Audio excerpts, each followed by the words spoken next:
No,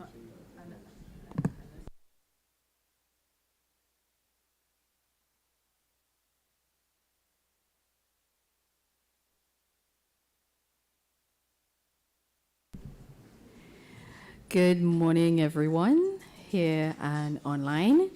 Welcome to the Cipriani College of Labor and Cooperative Studies and to this webinar, Cuban Medical Cooperation Under Threat, the Caribbean Response. I am Dr. Sadika Khan, Program Dean for Interdisciplinary Studies at the college, and I'm going to be your moderator for this morning's proceedings. At this point, I would like to acknowledge the following persons in the Diplomatic Corps who has graced us with their presence this morning.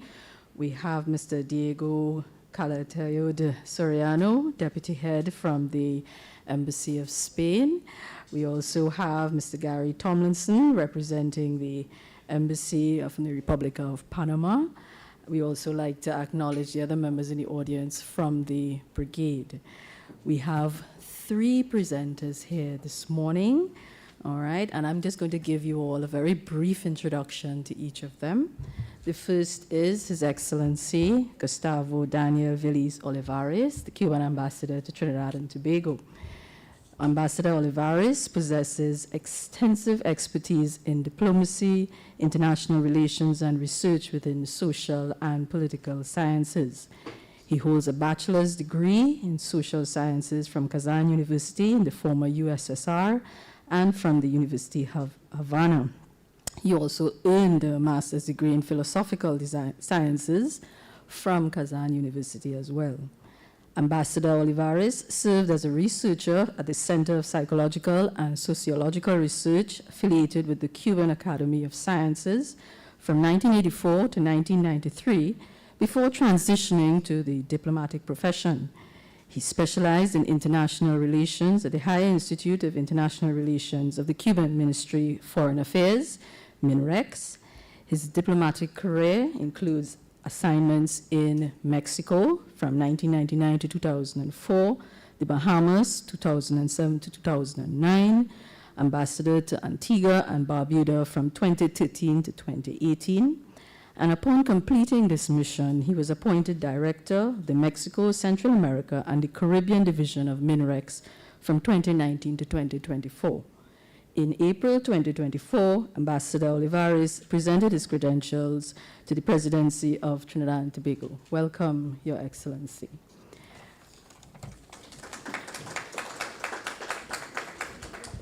Our second presenter is Dr. Orlando Lazaro Diaz-Gomez, National Coordinator of the Cuban Medical Brigade in Trinidad and Tobago. Dr. Gomez, a native of the Santa Clara in central Cuba, commenced his medical studies in 1984 and graduated in 1990. His extensive professional experience includes working in the hygiene and epidemiology unit of the Ranchuelo municipality, where he has held various positions, including Municipal Health Director, Deputy Director of Environmental Health in the Department of Chronic Non-Communicable Diseases, in the Department of Communicable Disease Control, and later Director of the Provincial Center for Hygiene, Epidemiology, and Microbiology for 8 years. He's also served as Director of Postgraduate Studies at the Villa Clara University of Medical Sciences. Dr. Diaz-Gomez is a first and second level specialist in hygiene and epidemiology with a master's degree in infectious diseases and an assistant professor at the Villa Clara University of Medical Sciences. Throughout his distinguished career, he has completed 6 international missions to Guatemala, Indonesia, and as a national coordinator of the Cuban Medical Brigade in St. Lucia, Honduras, and currently in Trinidad and Tobago. Welcome, Dr. Gomez. And finally, we have our very own Mr. Ian Daniel, Program Dean for Labor Studies here at CCLCS, who's going to be our final speaker.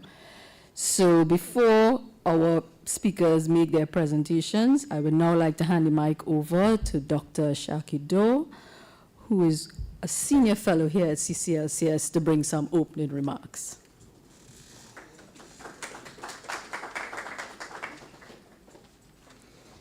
President, good morning. I am Dr. Shakido. I am a fellow of the college. And on behalf of our director, Dr. Andrew Vincent Henry, you'd like to welcome you to this webinar, which seeks to discuss the cooperation dynamics of the medical cooperation dynamics in the Caribbean.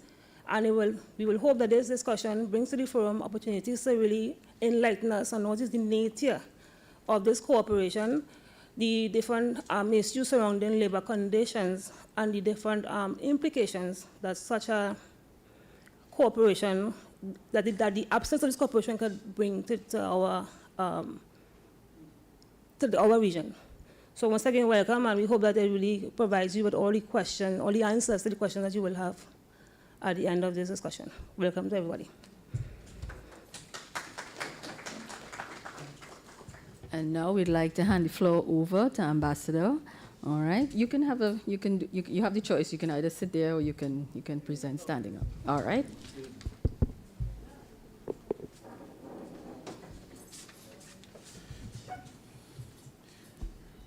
Yes, good morning, everyone.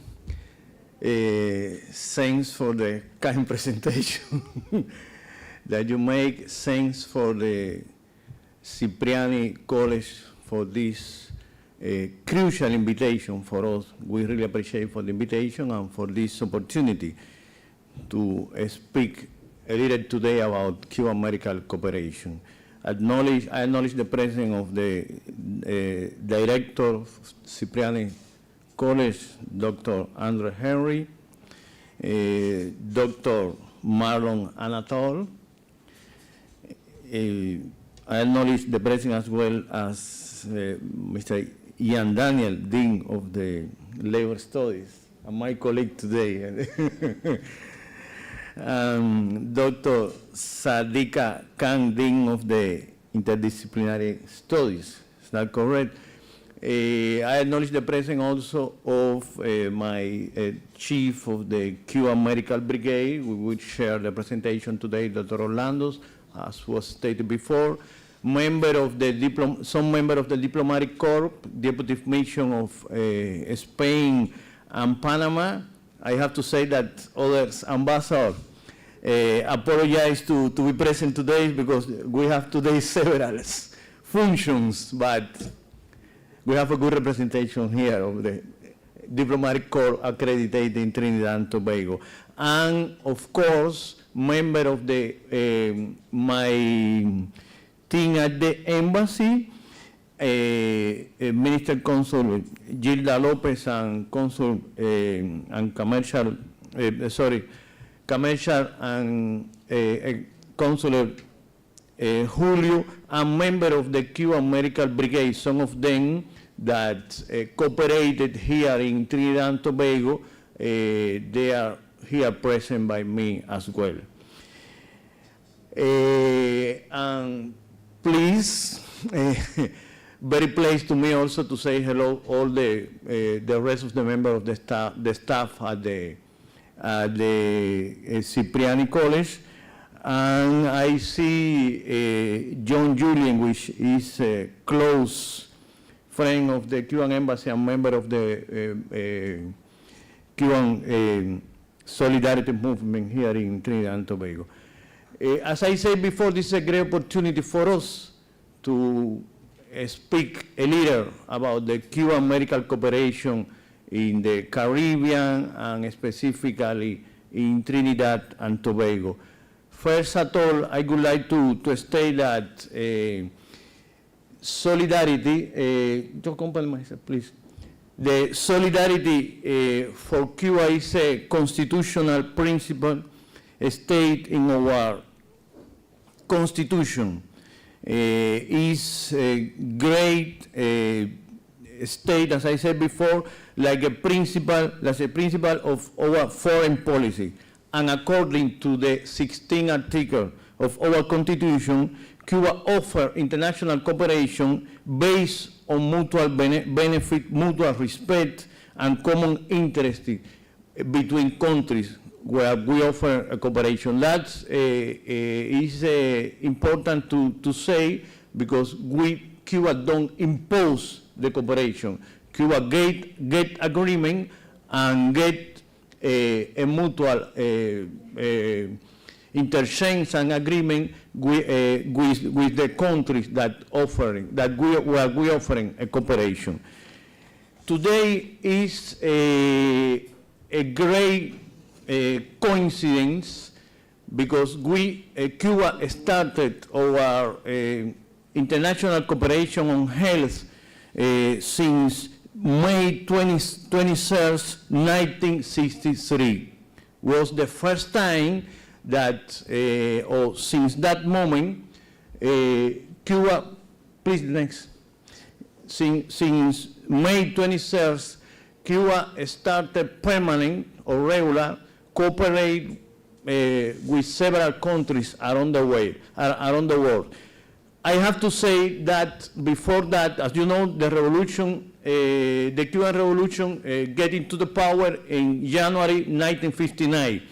After that, the first occasion when we sent medical aid or medical cooperation was in Chile in 1960, also in May 1960.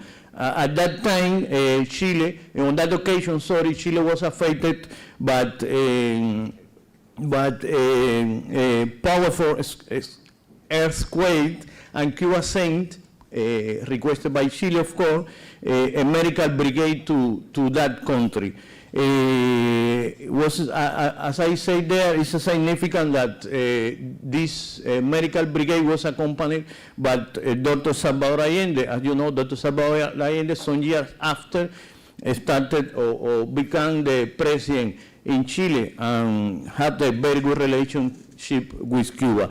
But regular and permanent since May 23rd, meaning 62 years, exactly 62 years ago today, Cuban Medical Brigade, the first Cuban Medical Brigade departed to Algeria. Since that time, a lot of our members of our Cuban health system, or a lot of Cuban cooperators, offered their service in 165 different nations around the world. And in total, as I say there, 605,000 health cooperators have provided their service in different nations. Some of them, we are here today. As was mentioned before, Dr. Orlando, for example, already accomplished his mission not only in Trinidad, in San Lucia, in Honduras, and other countries. All of them have different experience in different countries, which is my great honor, by the way. Currently, more than 24,000 health cooperators or collaborators or Cuban collaborators are working today in 56 countries around the world. Next one, please. I have to say that all this cooperation is despite the sanctions or blockaded economical, commercial, and financial blockade against Cuba that, of course, affect very strong and it's very difficult for Cuban health system in Cuba. We have several examples about our challenges or about how affect the blockade against daily life in Cuba, inclusive Cuban health system in Cuba.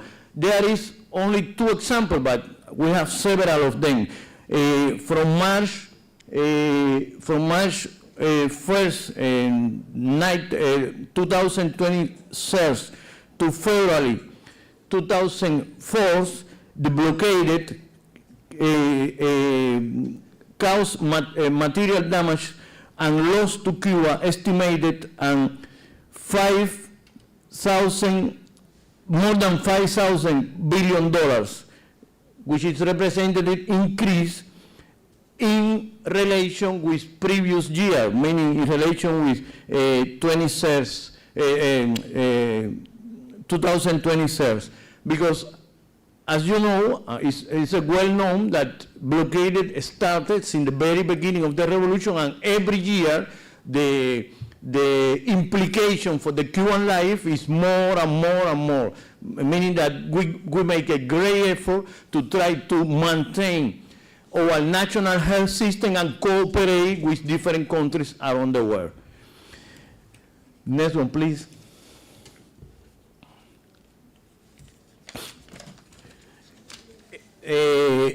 Speaking about other example about our medical cooperation, I have to say that, for example, during COVID-19 pandemic that affected all of us, Cuban Cooperative helped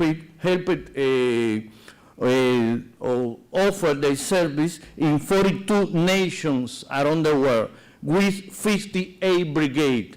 I have to mention a part of the Caribbeans. I can mention, for example, Panama. We sent, as requested of Panama government, we sent the brigade to Panama. We sent the brigade, I mean during the COVID-19. We sent the brigade to Mexico, Italy, around the world to different countries. In total, we sent around the world 58 brigades during the COVID-19. And in other words, or in other good examples, about our cooperation, we take a participation in the fight against Ebola in 2014 in Guinea-Conakry, Liberia, and other countries in Africa. And I have here a good example about our willingness to cooperate is that during, you may remember the Hurricane Katrina in September 2005 was a strong and powerful hurricane. In that occasion, I have to say that we offered our aim or our disposal to cooperate to United States government. They reject, but we offered it. This is a, please keep in mind this example that we don't impose, but we offer our cooperation. United States government, in that occasion, reject Cuban offer to cooperate in favor of the people that were affected by a strong and powerful Hurricane Katrina. In that occasion was created a Cuban Henry Reef Brigade that have a specialization in situation of disaster. Orlando, for example, Dr. Orlando, for example, is member, no? Or was member in where? No, Indonesia. Indonesia. Honduras and Guatemala. Okay, as part of the Henry Reef Brigade. What does that mean? That everywhere where is this disaster or the government requests our assistance, we always will be there, of course. Have been requested by the government, of course, no? Inclusive United States government. Cuba also, next one, please. Cuba also maintains a medical cooperation in other members of the Caribbean, of the Association Caribbean States. I have mentioned different, or I can mention different of those countries, such as Guatemala, Honduras, Mexico, and Venezuela. In Venezuela, we have doctors. We don't have military member of our. We have doctors, several of doctors and nurses we have in Venezuela, because the Venezuelan government, as well as Guatemala and other governments, requested that cooperation from Cuba.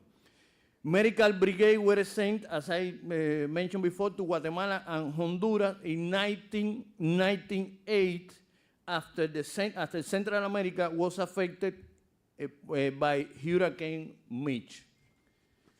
Okay, next one, please.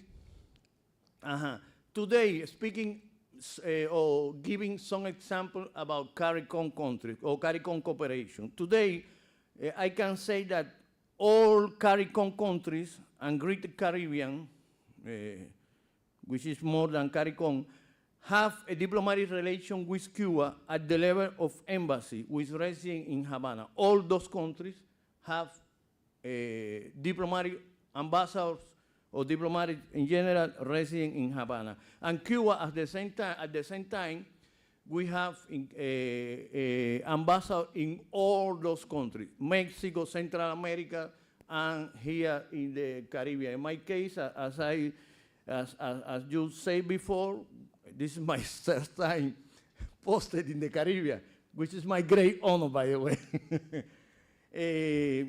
Meaning that we have a close, I just give an example, as a close relationship that we have with the Caribbean countries, which is very important, a great value for the Cuban government, the relationship with the Caribbean countries. The next one, please.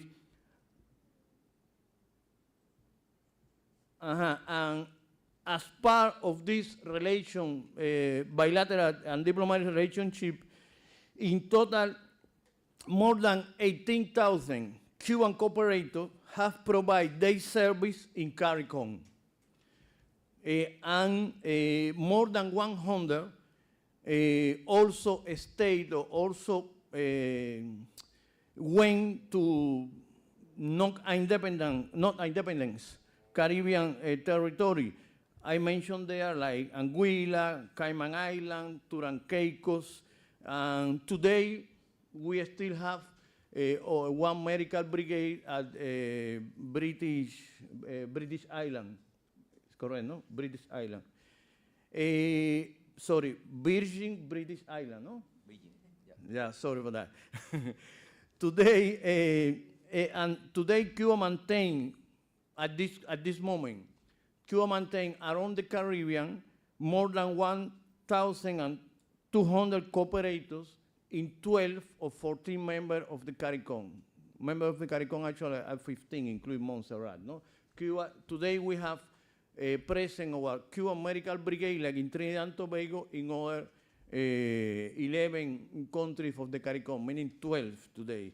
During the pandemic, the next one, during the pandemic, Cuba sent 17 medical brigades to, as well to 12 CARICOM countries and 5 non-independent Caribbean territories. I mentioned them before, including Montserrat. I don't know if we're mentioning, but also we sent, was requested and sent our medical brigade to Montserrat.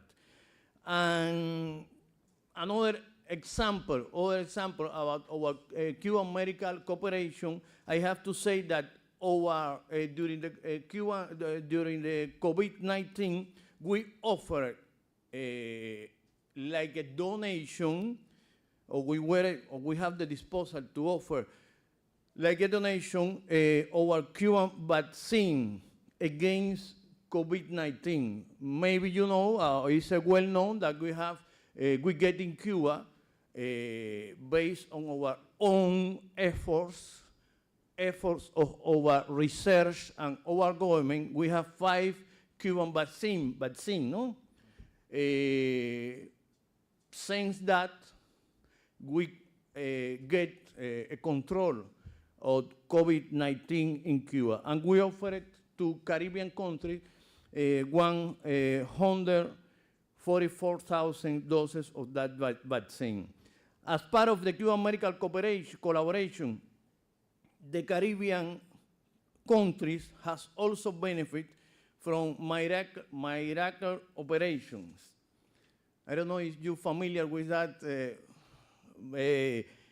that program, but more than 175 patients have recovered their vision thanks to miracle operation. This is a program that was created by Comandante Fidel and Comandante Chavez, and through that program, we have the opportunity, up to now, we have the opportunity to cooperate in case to make a different kind of operation with the eyes, no? Around the Caribbean, not only the Caribbean, but I just mentioned the day about the Caribbean patient that were that recovered their vision thanks to this program. Next one, please. Okay. I would like to mention quickly, but highlight the case of Haiti. We have here Margarita.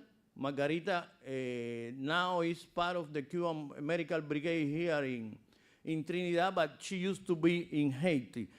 The relationship with Haiti, as you know, is very important for all Caribbean and for Cuba. We have a close, we follow the situation, the complicated situation that we all know very well, still have Haiti. We began our medical cooperation in Haiti in 1998 and maintain up to now.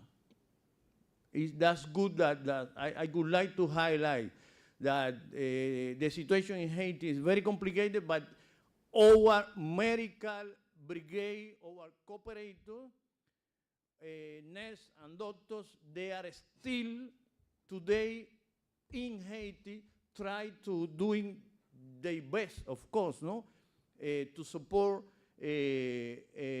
people of this country. As I say there, we have more than 50 members of the Cuban Medical Brigade in Haiti today, and more than 9,000 of our nurses and doctors were in Haiti during all this year, accompanied the people of Haiti. The next one, please. I also would like to mention the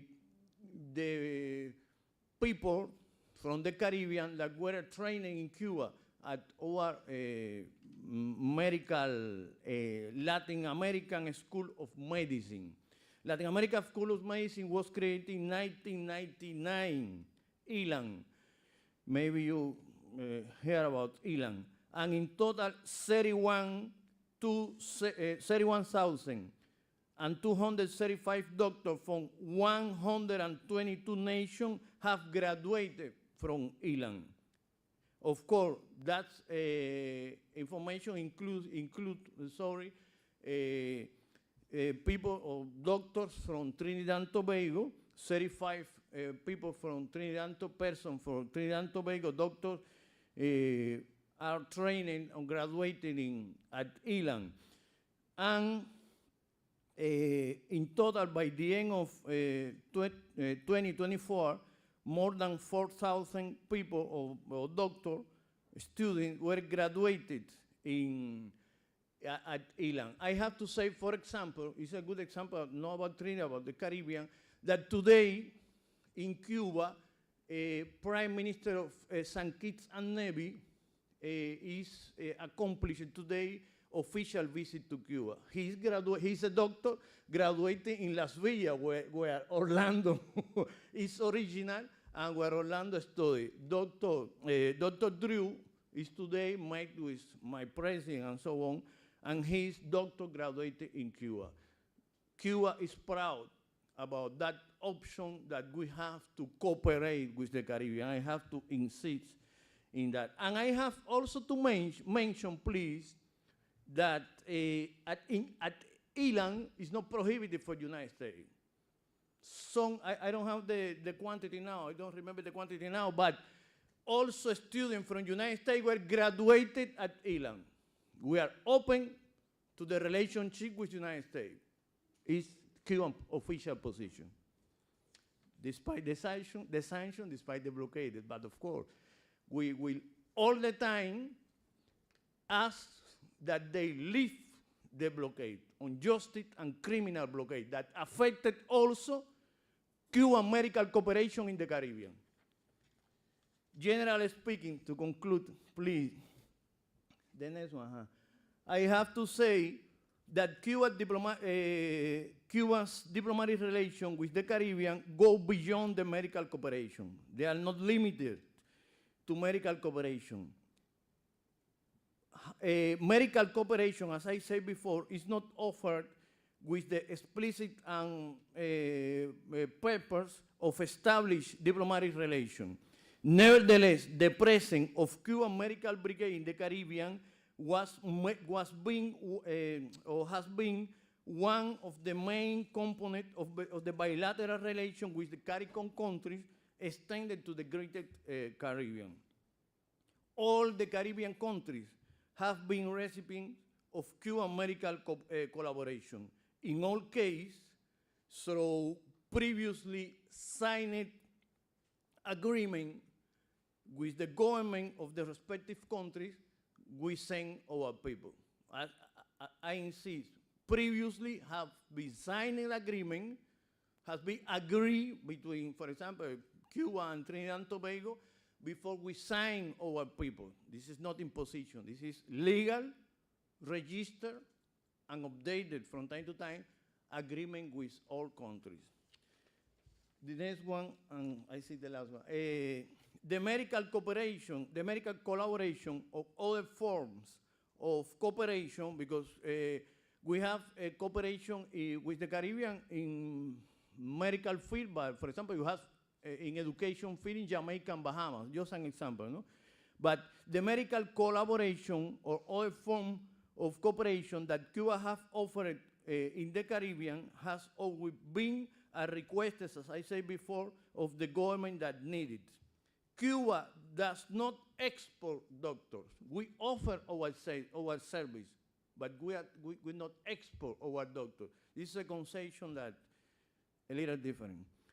The Cuban collaborators who understand mission are not employed in Cuba seeking or looking for a job, for example, in Trinidad and Tobago. All they have, they employ in Cuba. If they tomorrow wants to going back to Cuba, they can going back to Cuba, and they will more than welcome in our national health system in Cuba. We keep the job in Cuba. And all Cuban health technicians and professionals who joined the medical brigade, finally I have to repeat that, did so freely and voluntary, without any form of coercion. They are not slavery. They are Cuban collaborators that try to help the Caribbean with their great knowledge. Thank you so much for the invitation.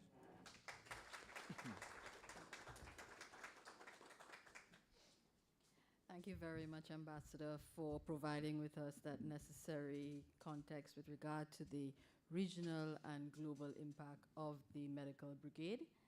At this point, I would like to acknowledge a comment that was made online by the Venezuela ambassador, Ambassador Sanchez, where he has stated, if I may be permitted to do so, Ambassador, that over 161,000 Cuban medical specialists have assisted them in Venezuela for the past 29 years. And Ambassador, they're very, very grateful for that assistance.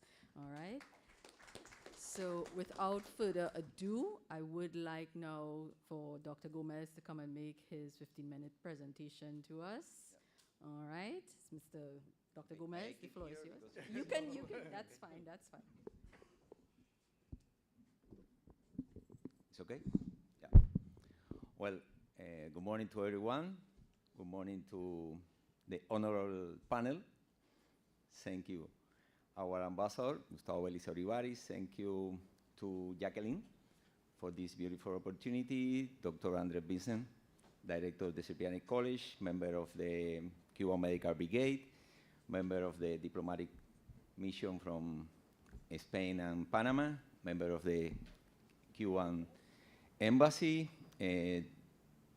journalists, photograph, dear college, all friends. Well, always is a challenge to speak on behalf of 770 Cuban collaborators who had worked in this country. But well, at present it's my responsibility. On July 23, 2003, 22 years ago, since one agreement between the Cuban and the Trinidad and Tobago government, the Cuban Medical Cooperation began in Trinidad and Tobago. In that first brigade, only 38 collaborators arrived, 6 doctors, 30 bachelor degree nurses, and 2 technicians.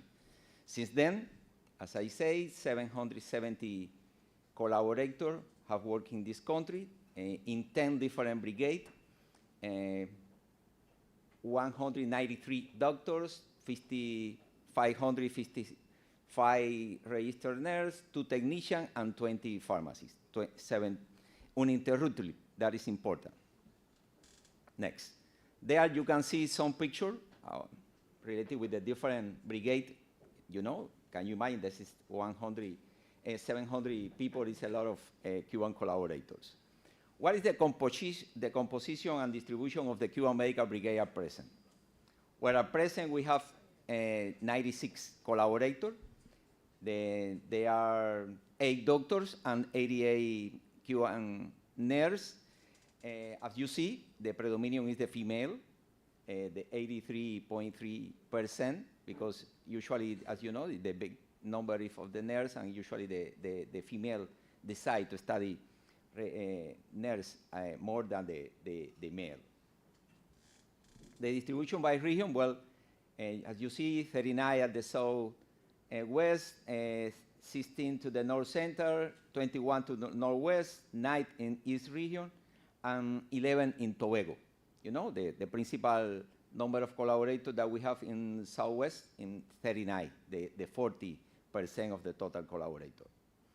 What is the future prospect that we have in this moment? Well, at present we are currently awaiting the government decision if they increase or not, the decision to increase or not the Cuban Medical Brigade.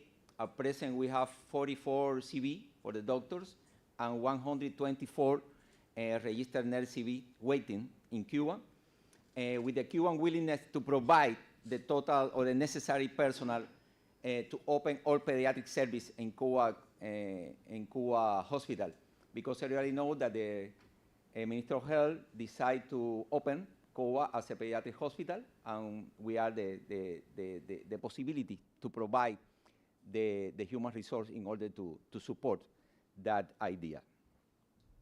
There you can, if everybody here know the different surgical or not surgical specialty related with the doctor and nurse, you can see all the list with 29 specifically with the different specialties that Cuban provide in all these 22 years. Accident emergency, intensive care, everyone. The Cuban collaborators have worked in the 5 main regions, as we say in the last table that we showed, but included North Central, Northwest, South, East, and Tobago, in 12 different hospitals, in 8 health centers, vector control direction, epidemiology direction, clinic for care of patients living with HIV, and the Ministry of Health. Principal impacts. When you see that principal impact, you can say, well, at the end, some of you, or maybe your family, maybe your friend, receive treatment or attention by our doctors or nurse. More than 700 medical consultations, more than 16,000 surgical interventions, more than 6,000 lives saved, more than 10 million nursing procedures that include more than 45,000 cures and more than 40,000 doses of vaccine applied, and more than 50,000 medication dispensing, and more than 18,000 oncology medication prepared for our pharmacies. That is really is a pressure to show that impact, because it's the people to receive that. As our ambassador explained, in 2005, the Henry Reeve Brigade was created for our commander-in-chief, related directly with the Katrina disaster, and we provide that. But well, during the COVID-19 pandemic, Cuba sent more than 2,600 members to different 26 countries, organizing 24 brigades. And Trinidad and Tobago wasn't excluded of that. We received here 11 nurses that they add to the rest of the Cuban Medical Brigade. In that moment, the Cuban Medical Brigade had 112 or something like that, and with that, we complete 24 members in our brigade, and they start to work immediately at the front of in the first line to attend the people with COVID-19. Thanks to that, in July 23, when our brigade complete or carry on 20 years in this country, the former Minister of Health, Mr. Terence Deyarsin, he presented the Cuban Medical Brigade with a certificate of appreciation as a symbol of gratitude and recognition of the Trinidadian people and the government for the work carried out for our brigade in those 20 years. Next. At the same time, a commemorative plaque was unveiled in the place occupied by the Oil Working Union in San Fernando, marking the 20 years since the first medical consultation carried out by our medical brigade in attention to the community of this town, precisely in that place. If you can pass for that place, you can sit outside that place. What is the process for a Cuban collaborator to be part of the brigade? Well, firstly, the Minister of Health requests the specialty that he needs. Usually, every region, the CEO from the different region send to the Minister of Health the necessity that they have. They establish one list and they provide us, and we send that list to Cuban, to the Central Unit of Medical Cooperation, and they start to prepare the CV and everything. After that, the Minister of Health prepare one panel for the English exam or English interview, and they can use two modalities, face-to-face, they travel to Cuba to face-to-face that interview, or online interview. The Minister of Health requests the work permit for the collaborators who pass the interview and reserve the airfare. After the collaborator arrive, we receive one introductory course from the authority or the Minister of Health. After that, some coordination are made to each collaborator receive their registration as a medical board, dentist board, nursing council registration. Previously, the brigade coordinate and organize future rent with landlord and landlady. Usually, every year, we receive more than 100 calls from different landlord and landlady. At present, they call, hey, Dr. Diaz, do you think that they continue? Because as you know, we have this possibility in case that the Minister of Health decide, please call me. This is my telephone number. I have in my telephone more than 100 different telephones, but I think that is important. And we visit everyone in order to get to see the condition, the safe condition, the life condition, because they will spend there 3 or 5 years. Later, you can see about that. Later, to introduce each collaborator to the service where they will work, and finally, they start to work according with the different schedule and time. Under what condition the collaborator work in this country? That is important because you can listen different opinion or news related with that, and it's important to clarify that. The collaborator, or the Cuban collaborators specifically, start to work here with 3 years of employment contracts, with the option or the possibility to extend 2 years more. For that reason, they can complete 5 years. At present, we have a lot of collaborators that were here before, and now they are here again for a new period of contract, you know? That I think that is the best option, and the Minister of Health insists in that possibility. Why? Because the people that work here for 5 years know the language, know the protocol, know the flow chart, everything, you know, and it's much better for it. The collaborator work under the terms and conditions established by the CPO. That's important.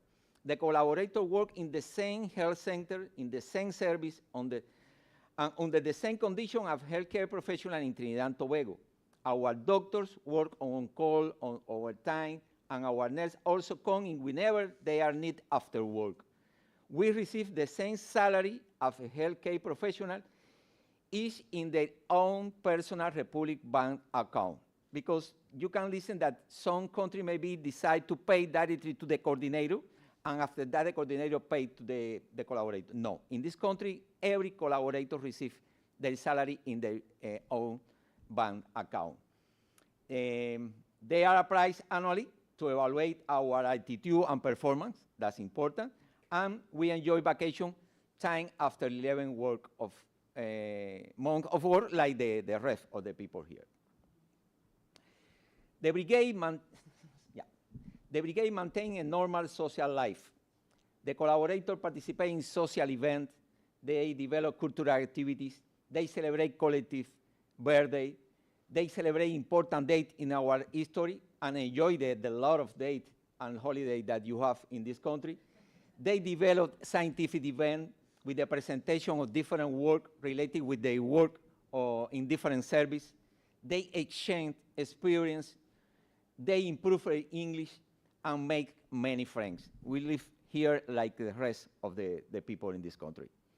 We are a big family. We work as a team, and that gives us trust and security, not only among the Cuban personnel, but also in permanent cooperation with our Trinidadian college. We trust that the unity between the people of Trinidad and Tobago and Cuban will be eternal.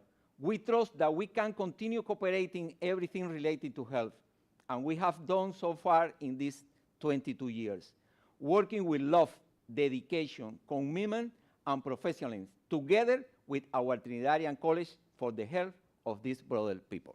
Thank you very much.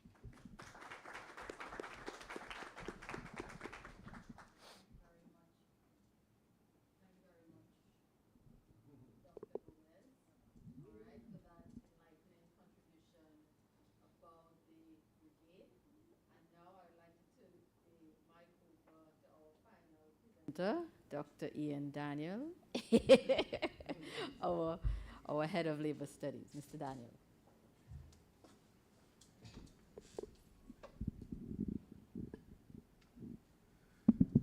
Thank you very much, Chair. Good morning to the head table, to the members of the Diplomatic Corps, to the brigade, and to all of the invited guests and staff of Cipriani College. My task is to summarize the Caribbean response to the U.S. allegations of people trafficking. Yeah. And so I thought I'd do that by actually looking at what the leaders of the Caribbean said. Thank you. In their own words. I thought that would be a good methodology. I'm not so convinced now. But anyway, I'd like to start by saying that when you look at what everyone said, representing the idea, the responses of the Caribbean to the allegations made by the United States, 3 points of emphasis have emerged, some of which have been spoken to here already. The first is that you saw the Caribbean's commitment to international labor law and labor standards, which is part of the reason that I'm here as the Dean of Labor Studies. The second point was they made statements on the importance of the protection of sovereignty and self-determination, and I think that we can never forget that point.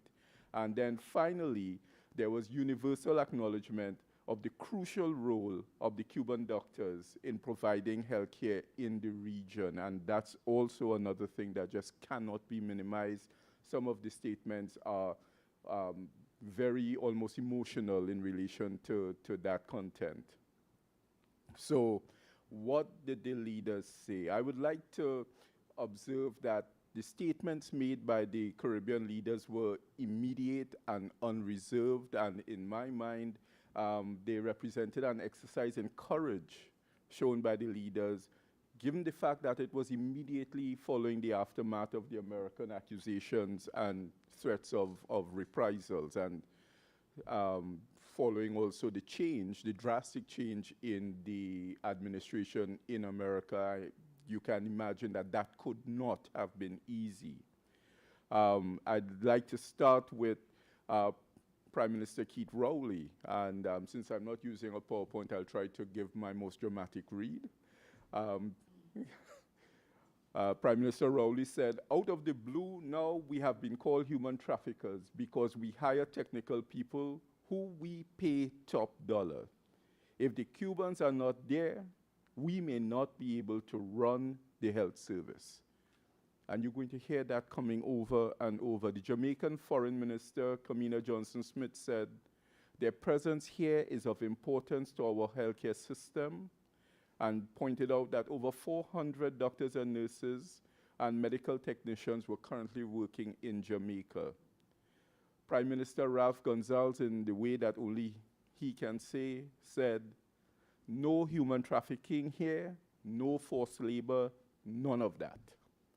He went on to say, we have modern laws. We follow all the international conventions when Cubans come here. They do excellent work. They have their own bank accounts and are compensated comparably to nationals. They have a lot of benefits, including paid holidays, mentioned. You can enter the program freely and leave the program. Prime Minister Mia Mottley said, we could not get through the COVID pandemic without the Cuban nurses and the Cuban doctors. I will also be the first to tell you that we paid them the same thing that we pay Bajans, and that the notion, as was peddled not just by this government in the US, but the previous government as well, that we were involved in human trafficking by engaging with the Cuban nurses was fully repudiated and rejected by us. And this is an important point, especially when you link it to COVID, because so many of us in the region were affected by COVID and were treated by Cuban medical professionals. I was in one of the 2 times that I contracted COVID. I know many people who did. And you have to remember the fear of the isolation during COVID, the fear of people who were home alone, the importance of the medical treatment that they received. And I know people today who swear by, as a result of that experience, the Cuban medical professionals, and who follow the Cuban medical professionals through Trinidad and Tobago up to today. You know, as a matter of fact, some of my friends almost wanted to disown me for going to a Trinidad doctor recently. You know, the ambassador also mentioned Katrina, and that kind of struck home to me, because I remember looking at Katrina's coverage on the television in Trinidad. I was very moved by it. The very next year, I went to New Orleans and saw the devastation. And so I can imagine what Trinidad and Tobago and the Caribbean would have felt like during COVID had we not had the assistance of the Cuban brigades. So that's a really emotional point as well. I'd also like to testify about the Cuban participation in our social life, as I danced enthusiastically, if not terribly, at the mambo with not 1 but 2 Cuban nurses in nightclubs in Port of Spain, and enjoyed it immensely. You let me know, you let me know. I will make a contract. No, it's a joke, The Antigua and Barbuda Prime Minister Gaston Brown said, we totally reject the notion that we are involved in any form of human trafficking. And you have to understand the importance of a statement like this in the Caribbean. He also said the United States must also understand that these Cuban doctors and nurses represent the core of our healthcare service within the Caribbean, a point that is coming up over and over again by the leaders of the Caribbean.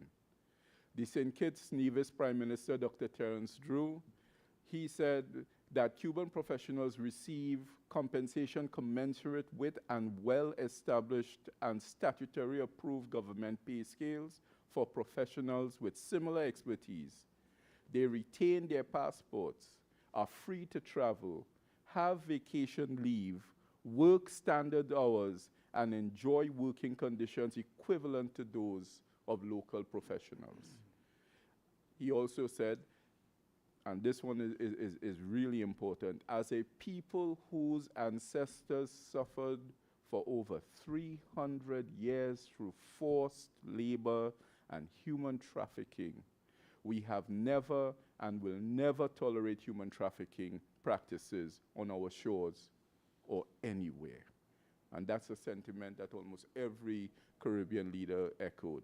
Let me be unequivocal. St. Kitts and Nevis values its relationship both with Cuba and the United States. We are a friend to all and an enemy to none.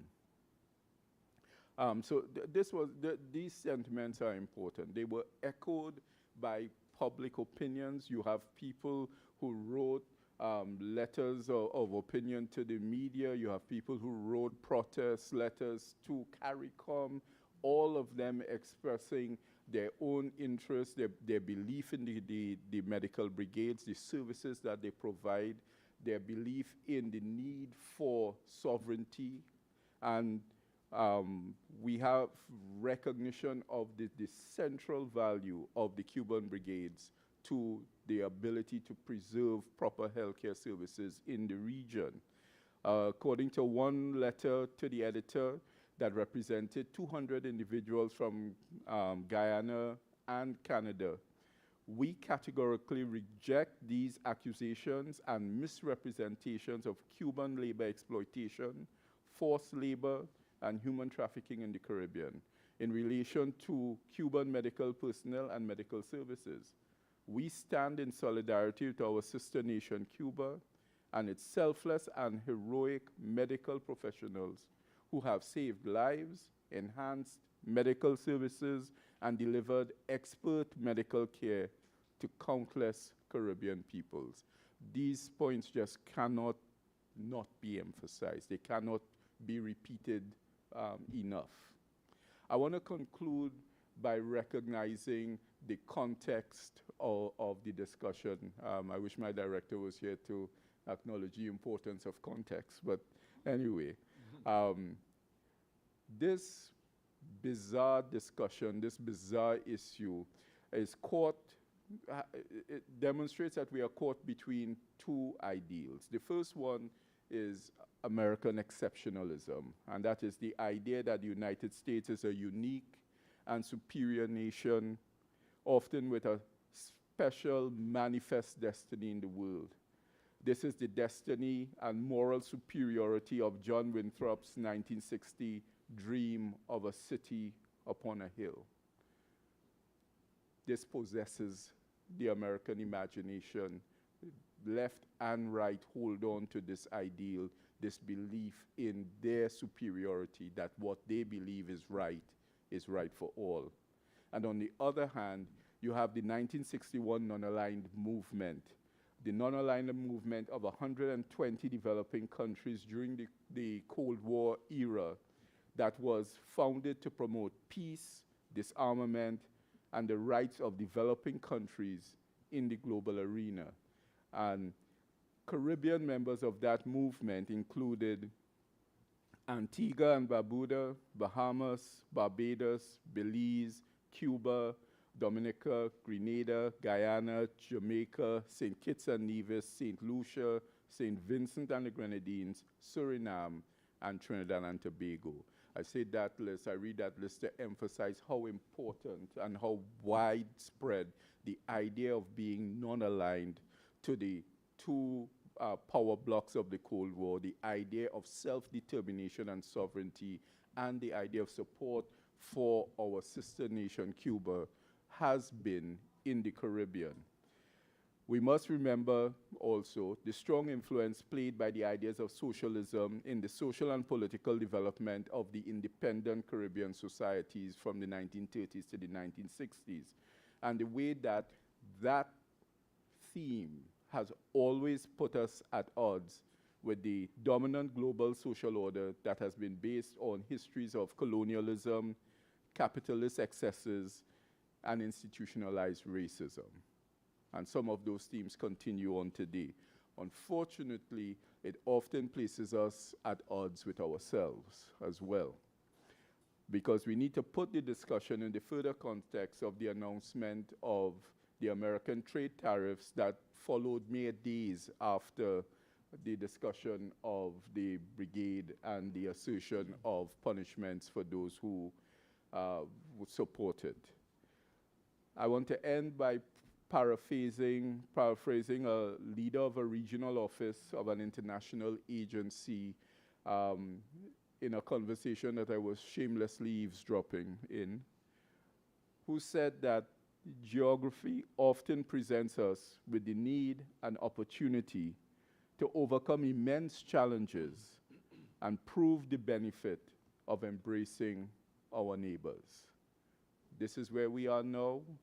It will not be easy, but want to say that I am proud of the stand that our Caribbean leaders took, and I am proud of our association with the Cuban Medical Brigade.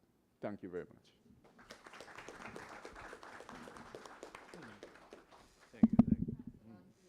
For that very succinct Caribbean response. All right.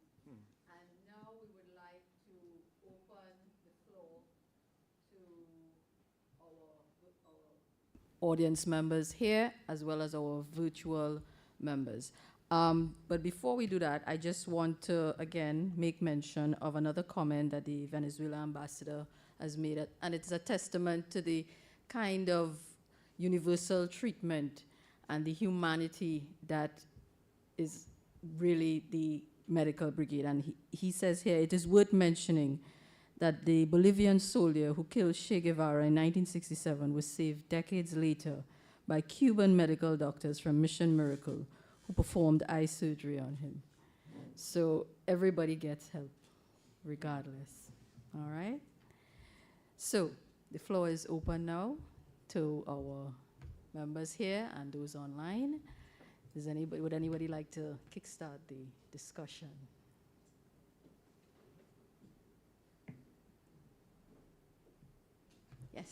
Yes, at the back. Just a sec, just wait for the mic. Yeah, thanks. Good day, all. My question is, what are the major areas in which Cuban medical doctors and nurses make the biggest contribution in Trinidad and Tobago?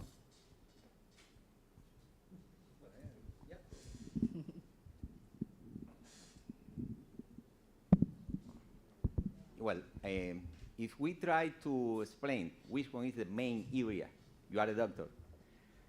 For example, maybe with this one I can answer your question. Recently, we visit Eric William Montop, and we spoke with the lady, the supervisor, and she told me, Dr. Diaz, if you check the system, we have full of nurse in accident and emergency. We have full.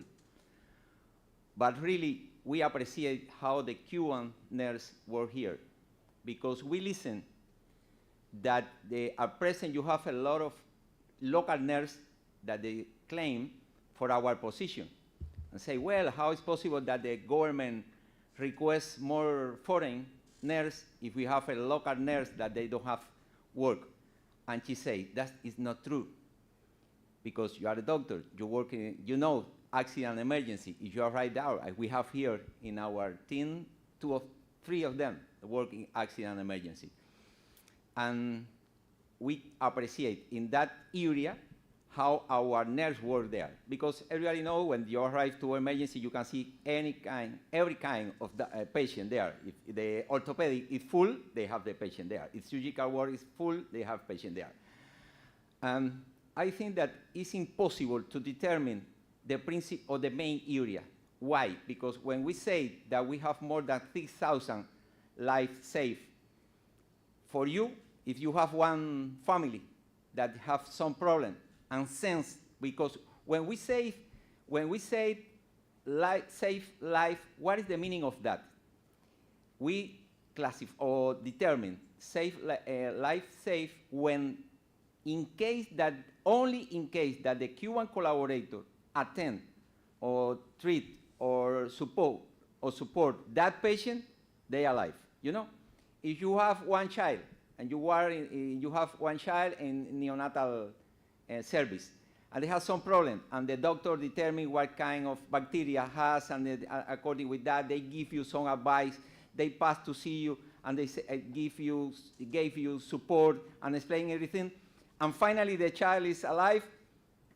That don't have price, you know. And maybe it's only one patient, you know. And you say, what is the main area? That's one. For you, it's that one because the doctor saved your child, you know. But the principal number of nurses that we receive here is for emergency, accident and emergency, and ICU.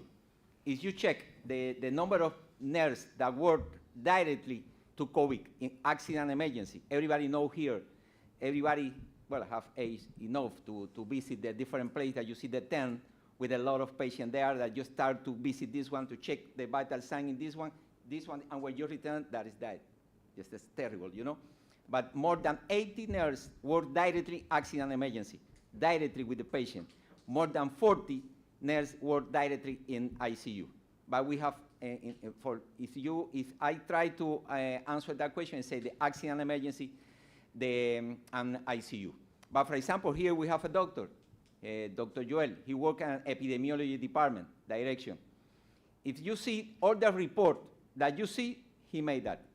You know, he left to Cuba in April 2023. After that, you never see another report. You know, now he starts to work there, you can see report again. You know, that is the main area for him and for us. You know, if you have the nurse that work in the clinic with HIV patient, you can see the same, you know. Can you imagine? HIV is a terrible condition, maybe, because, you know, we need to avoid to say that, but that's true. If you receive the one nurse, the Cuban nurse, and they give you some advice and they support you, and you say, yeah, you can now, at present, with the present treatment, you can live 40 years and you live or you die, or you will die with another reason. That's it, you know, for that reason. Well, you as a doctor, you can answer that, but I try to explain, okay? Thank you very much. Thanks to you. All right, so someone in the table in front here. Yeah, right there. Yeah. Thank you very much. Hi, good morning. Good morning. So medicine is a very saturated field in Trinidad. You have a significant number of students who are graduating from medicine, and a lot of them are struggling to find jobs. And they're concerned. They want to know really if hiring Cuban doctors can actually start to negatively impact their opportunities and the opportunities for not just doctors, but other medical workers in Trinidad, considering they are already having such trouble accessing the field. Well, el número sorry, el número de médicos que tengo, ¿cuántos son? 35. Well, let me tell you, as you know, at present, we have the list of 35 doctors that was graduated in Cuba. Not only in Trinidad and Tobago, the rest of the country, when the people study medicine in Cuba and arrive, you know, the board of the say, well, as you was graduated in Cuba, now you need to pass social service in any part of the country, and after that you pass that one, and you can update or renew. I don't know exactly what is the name of the registration that the doctor received. I don't know exactly the name, but you know, and we agree with you. We know that, you know, but at present, Cuban provide every year 5 scholarship for the doctors. Actually, this year, meaning for the next year, we offer 11, but more or less, around 10, 8, something like this, every year to every Caribbean countries. Yes, but maybe the people, the students, don't know that. You know, we say, well, maybe take into account that you say, maybe you say, well, if I study medicine in Cuba, later when I return, it's extremely complicated to try to update and to receive that. But they lost that opportunity because maybe the people that have economical possibility to pay the university and everything, you know that is free, but well, just you know, but maybe it's easier to study in Cuba. It's a promotion or marketing that we can say that the people that study medicine in Cuba, the theory is too high, but the practical is too high, you know, because since the first time you start to practice with the patient directly, and we study medicine for 6 years in Cuba, you know, that. We need to, I think that one of the principal things that we need to discuss that not all, because it's not my position, but maybe our boss or maybe the government, to permit that the people that graduate in Cuba, when they arrive here, they have the same possibility. We spent 4 years in St. Lucia, and I know a lot of doctors that study in Cuba. When they arrive, the same, you know, the government say, or the board say, well, now you need to put in one particular place that you need to work there. After that, you need to return, and you can. But finally, some of them decide to go to United States, you know, to different places, you know, and don't support, because the idea of our commander-in-chief, when they create the ELAN, was that the people that, for example, in that case, we have a present 8 doctors, but we had in 2019 to 2022 around 56 doctors, but if the ELAN graduate 35, they avoid that the country need to request more doctors to Cuba. But well, we hope that in the future they accept all that, and the people can study medicine in Cuba, and after that they can arrive and continue to work here. Okay? Yeah, the condition about it is different in different countries, of course. No, we offering the study. Actually, as I said before, 4,035 people or person or students from the Caribbean are training in Cuba. By the way, we offering also the option to make some speciality, in Cuba. But after that, of course, that depends of the internal regulation of each country. This year, as I said before, we offered for the next, beginning in September, 11 options to Trinidad and Tobago. We are, that is not new option since many years. We offering that option to, as I said before, to all Caribbean countries. At this point, we are on hold to final answer about the Trinidad and Tobago, if they go in September or no. Of course, that was offered before the election, of course, no? They are on that process, no? But all information is clear, it's saying official to the government, and each government have to decide if they take or not this option. But up to now, as I said before, more than 4,000 people from the Caribbean graduated in that that way in Cuba, inclusive PM of, as I mentioned before, St. Kitts and Nevis in Las Villas during where Dr. Orlando studied. And please excuse me, because I didn't introduce or didn't express I didn't acknowledge the present Dr. Jacqueline LaGuardia. Maybe I didn't forget, she is like part of our crew at the embassy.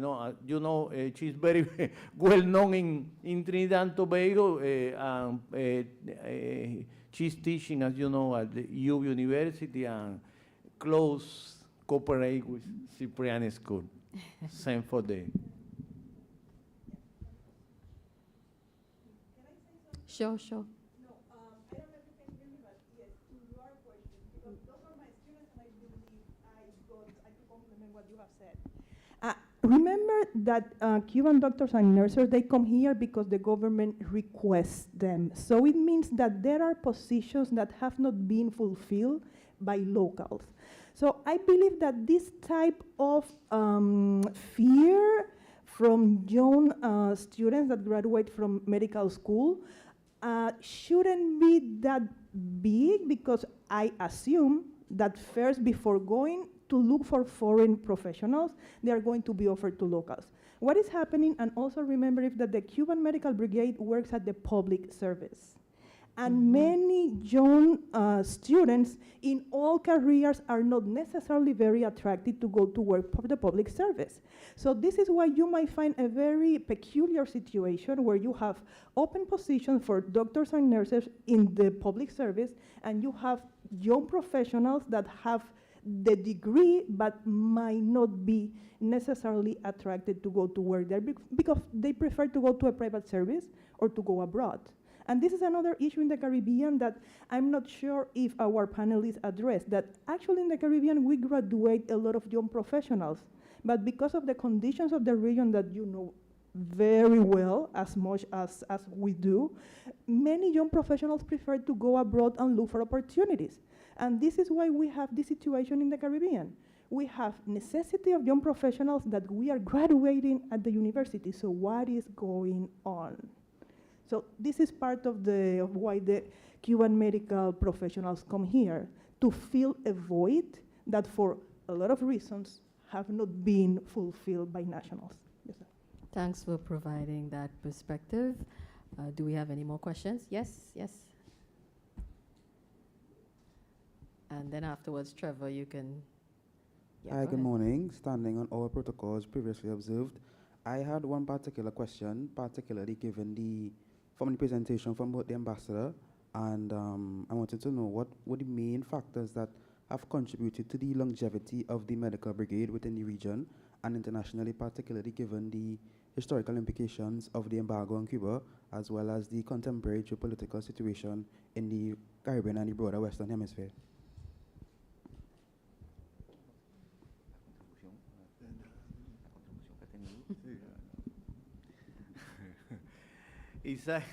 Is I greatly understood, this is a question for the conference, no?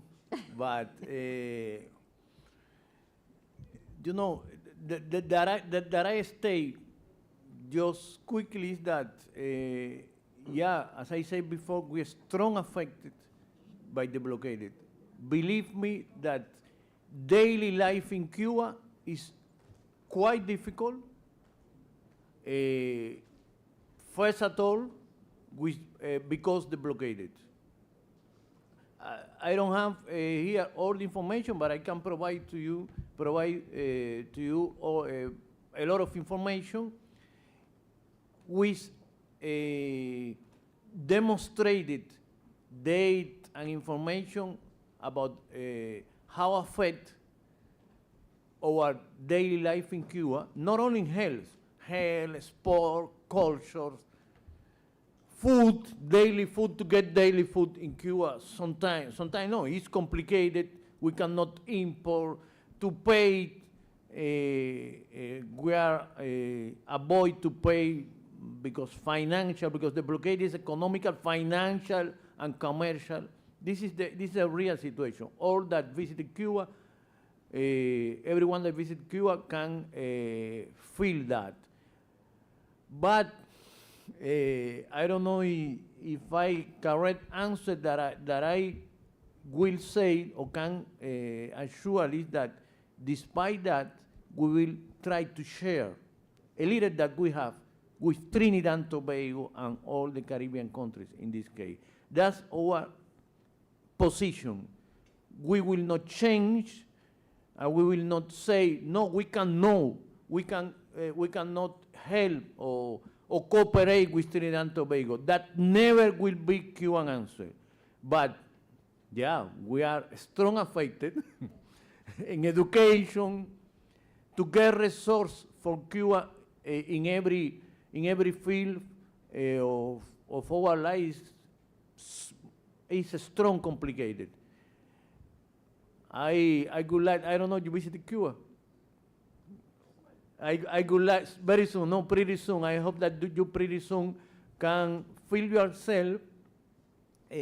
What about our daily life in Cuba? I would like that you maybe keep in contact with our young people in Cuba. But the general answer, if I good understood, is that yes, affected, well, strong affected. I just give an example, but we have several examples about our blockaded. And not only blockaded, by the way, allow me to say that as part of this relationship or sanctions of the United States against Cuba, we are inclusive in the list of countries non-cooperated and sponsor of terrorism. This is terror evaluation. This is terror for Cuba, because sometimes we try to have the relationship with, I don't know, with any bank around the world, and they say, no, Cuba is under sanction, Cuba is a terrorist country. At the same time, where we have here medical brigade cooperating, but they say we are terrorist country, which is affect also our international relationship around the way. But anyhow, in this case, with Trinidad and Tobago, our strong position is to continue to have all kind of the relationship that, of course, government accept and so on.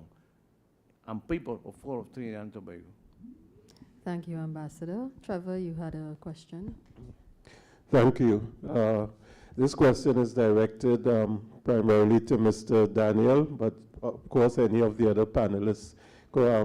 Mr. Daniel, you spoke about the immediate pushback by several prime ministers and governments of the Caribbean to the American position. But can you speak to if there has been any adjustment or softening of the American position as a result? And perhaps to the Cuban ambassador, is Cuba still in active discussions with governments of the Caribbean to continue this Cuban Medical Brigade despite the stated position of the United States? Thank you. Thank you, Trevor, for asking a really hard question to me. What I'd like to say is that from what I've seen in the news, the first adjustment was actually made by the Caribbean leaders who had to face almost at the same time as speaking to the question of human trafficking, the embargo, the trade tariff regime applied throughout the world and very heavily on the Caribbean as well. So you almost saw the immediate backtracking to say that, well, we have to investigate the situation and review what's happening, and we will get back to the United States. So you can speak truth to power, but sometimes you have to do it softly. And the softening has, I think, primarily been because of the spectacular failure of the American tariff regime and the need of the Trump regime to now start to recalibrate and renegotiate. But I'm not sure that anything was softened as a consequence of the fact that the leaders stood up so early and said, no, we do have our cultural traditions, we do have our history, but there's a reality about facing a power as large as that of the United States, and it is what it is. Just to speak to the first question that was asked, if I could, I want to say that historically Trinidad is a Spanish culture with a lot of French people that was ruled by the British. Having Cubans here just makes the thing nicer. And to your question, on my way here this morning, I saw an ad with a Jamaican nurse speaking to Jamaica, inviting her compatriots to get into nursing because she's working in New York. I have 8 compatriots my age who are old men now who were doctors with me when we were young, and they all live in the States. Their children are doctors, and they all live in the States.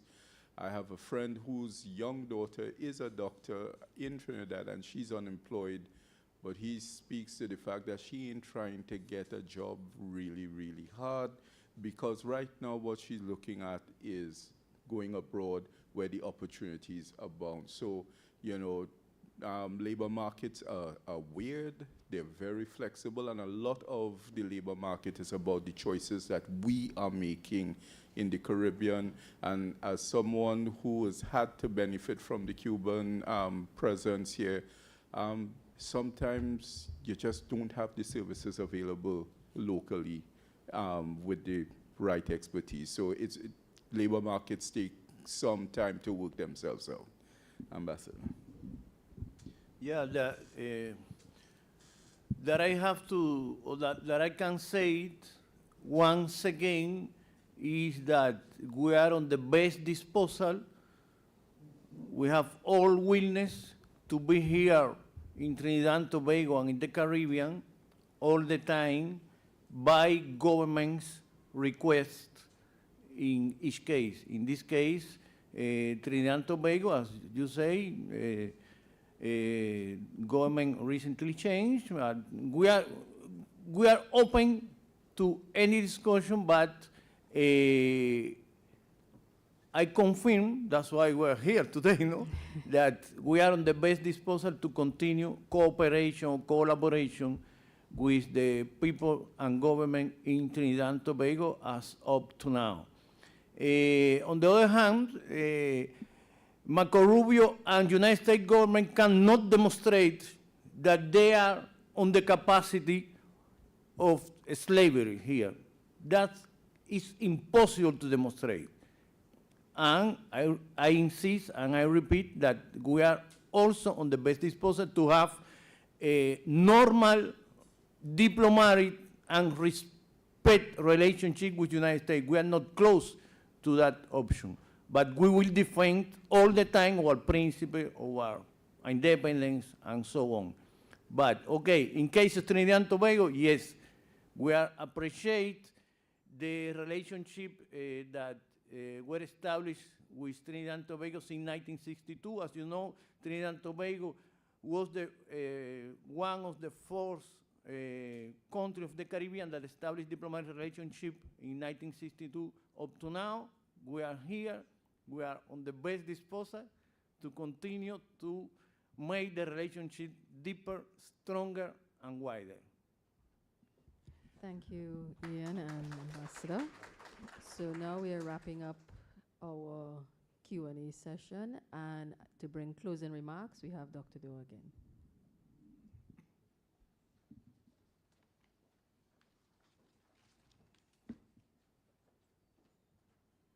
Thank you, Dr. Khan. Thank you to our very distinguished panel for a very insightful presentation. Just to give you an overview, His Excellency provided an overview of the medical cooperation and its impact in the region, and highlighted that there were over 18,000 medical professionals providing the services in CARICOM. Dr. Diaz Gomez highlighted the major areas of application, which he titled Principal Impacts, mainly highlighting medical consultations, surgical interventions, nursing procedures, and pharmaceutical preparation. We also had our very own Ian Daniel, Dean of Labor Studies, who highlighted sentiments across the Caribbean region as it relates to the perceptions throughout the Caribbean as it relates to these contributions of the medical missions and the US perspective. Our online audience and in-person audience also contributed by raising some really pertinent concerns, mainly as it relates to the major areas of contribution or impact, which we can now appreciate cannot be simply be quantified in terms of numbers. Sometimes as researchers, we tend to focus on numbers, or on the quantitative aspect of research, but not the qualitative, the experience aspect, not only of the patients, but also of the practitioners themselves, right?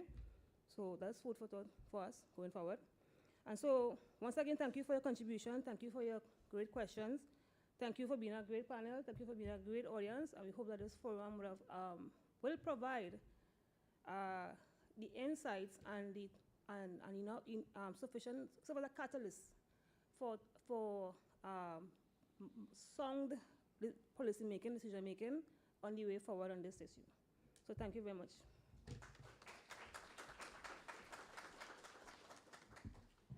And before I bring the proceedings to a close, I'd just like to reiterate our thanks and gratitude to Dr. Henry and the CCLCS campus for allowing us to host the proceedings here today. And before you all leave, kindly avail yourself of the light refreshments we have at the back. Thank you, everyone. Have a good day.